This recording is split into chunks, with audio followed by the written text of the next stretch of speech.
오늘은 10월 20일 금요일입니다. 미국의 중앙은행 연방준비제도의 제롬 파월 의장이 매파적인 발언에 미국의 증시가 출렁이었습니다. 파월 의장은 뉴욕에서 열린 이코노믹 클럽에서 지난해 공격적인 금리 인상 이후에 지금은 신중하게 정책을 추진하고 있지만 경제의 강세와 계속되는 타이트한 노동시장으로 인해서 추가 금리 인상이 필요할 수 있다라고 발언을 했습니다. 시장에서는 당연히 파월 의장이 금리 인상을 중단할 것이라고 말하기를 시장은 바랬는데 인플레이션에 대한 우려가 계속 높아지면 다시 인상해야 할 것이라는 생각을 사실상 암시하고 있는 것입니다. 월가의 공포 지수를 보여주는 시카고 옵션거래소 VIX 변동성 지수 오늘 11.3%나 폭등을 해서 다시 20을 넘어서 21.4까지 올라갔습니다. 3월 이후 지금 최고까지 올랐습니다. 또 고금리 장기화 전망에 힘이 실리면서 벤치마크 10년물 국채 수익률이 16년 만에 장중에는 5%까지 넘었고 지금 5%에 육박을 했습니다. 10년물 금리가 지금 4거래일 연속 오르고 있습니다. 오늘 크게 떨어졌습니다. 다우 0.75% 하락하고 S&P 500은 0.85% 하락해서 4278입니다. 나스닥이 0.96% 하락 13,186. 필라델피아 반도체가 오늘도 가장 많이 떨어졌습니다. 1.34% 하락 3,367입니다. 주요 빅테크주들 종목 보면 오늘 어제 장 마감 후 실적을 발표한 두 기업의 주가가 눈에 띕니다. 바로 테슬라와 넷플릭스입니다. 넷플릭스는 주가가 지금 16% 넘게 폭등을 했습니다. 3분기에 전 세계 신규 가입자 수가 876만 명이나 늘면서 시장 예상치 549만 명을 크게 뛰어넘었습니다. 광고요금제 도입과 계정 공유 단속이 우려와 달리 가입자 증가에 크게 기여를 한 것입니다.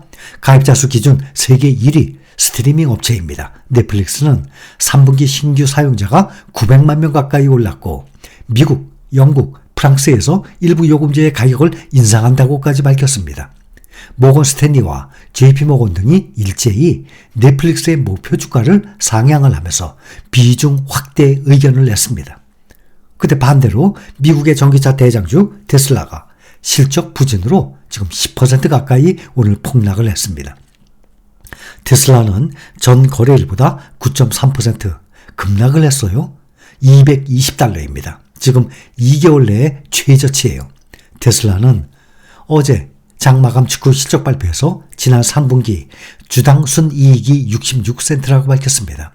이것은 시장의 예상치 75센트를 하회하는 것입니다. 매출 역시 232억 달러, 시장의 예상치 241억 달러에 미치지 못했습니다. 이것은 테슬라가 지난 3분기에도 가격 인하를 지속하면서 이익 마진이 크게 줄었기 때문으로 풀이가 됩니다.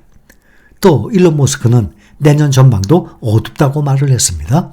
그는 실적 발표 이후 컨퍼런스 콜에서 전기차 판매가 둔화함에 따라서 사이버 트럭 판매도 둔화하고 있다면서 사이버 트럭으로 테슬라가 어려움에 직면할 수 있다라고까지 말을 했습니다. 머스크는 오는 11월 30일부터 사이버 트럭을 공식 출시할 것이지만 사이버 트럭 부분이 이익을 내는 데는 앞으로 1년 내지 1년 6개월이 걸 것이라고 내다봤습니다. 그러면서 2025년까지 생산량이 25만 대에 도달하지 못할 것이라고 덧붙였어요. 오늘 9% 이상 떨어지니까 전기차 종목들 일제히 급락했습니다. 리비안 5.14% 떨어지고 루시드는 4.19%나 떨어졌습니다. 가뜩이나 3분기 실적이 예상치를 밑도는 가운데 앞으로의 성장에 대한 전망까지 어두워졌습니다. 여기에 애널리스트들도 어두운 전망을 쏟아내고 있습니다. 월가 애널리스트 14명이 테슬라 목표 주가를 지금 낮춘 상태입니다. 이번에는 세계 최대 파운드리 업체죠. 대만의 TSMC입니다. 어제 3분기 실적을 발표했는데 주당 순이익은 애널리스트들의 예상치보다 좋았고 매출은 전망에 비해 상회했습니다. 그러나 글로벌 경기 침체로 반도체 수요가 타격을 입으면서 3분기 순이익이 전년 동기 대비 크게 줄었습니다. 다만 인공지능 칩 수요가 강세를 유지하면서 시장 예상치는 상회한 것입니다. 블룸버그 통신에 따르면 3분기 순이익이 지난해 같은 기간보다 25%나 감소했습니다. 우리 돈으로 약 8조 8,450억 원 기록했습니다. 순이익이 말이죠. 9조 가까이 나왔습니다. 또 중국의 전기차 기업이죠. BYD 같은 경우는 3분기 순이익이 2조 나왔습니다. 2조. 또 TSMC는 9조. 그런데 그거에 비해서 국내 대표적인 에코프로 BM 평균 500억 원 나왔습니다.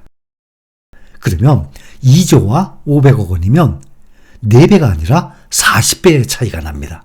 수익이 1억을 벌은 회사와 40억을 벌은 회사, 1조를 벌었다고 40조를 벌었다. 100만 원을 벌었다, 또 4천만 원을 벌었다. 이렇게 40배나 차이가 납니다. 이익이 말이죠. 앞서 애널리스트들은 순이익이 1955억 대만 달러를 기록할 것으로 예측을 했었는데 2110억 대만 달러까지 올랐습니다. 3분기 매출은 전년 동기보다 14.6% 감소한 173억 달러, 약 23조 5천억 원 집계됐습니다. 매출액은 시장 예상치에 부합을 했습니다. 주당 순이익이 1.29달러, 애널리스트들의 예상치는 1.15달러였습니다.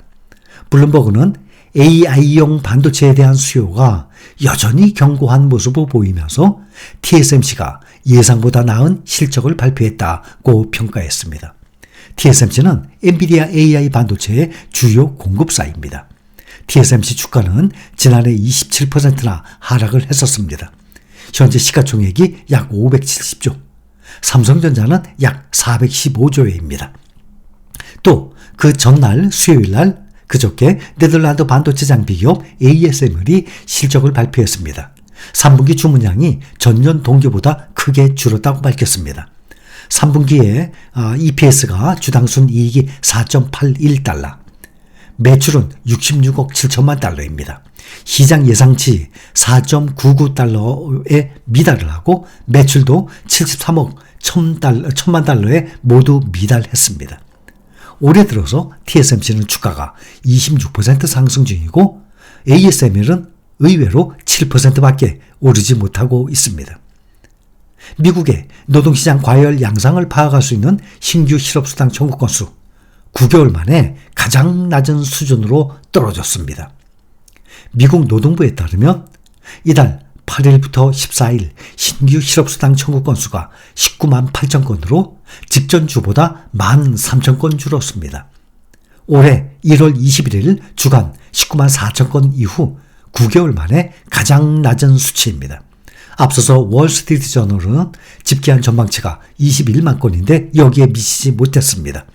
9월 중순 이후 4주 연속 21만 건을 밑돌고 있습니다. 코로나 유행 이전에 2019년 미국의 주당 평균 신규 실업수당 청구 건수가 평균 22만 건이었습니다. 이것을 고려하면 최근 미국 고용시장은 코로나 이전과 비교해도 오히려 양호한 수준입니다.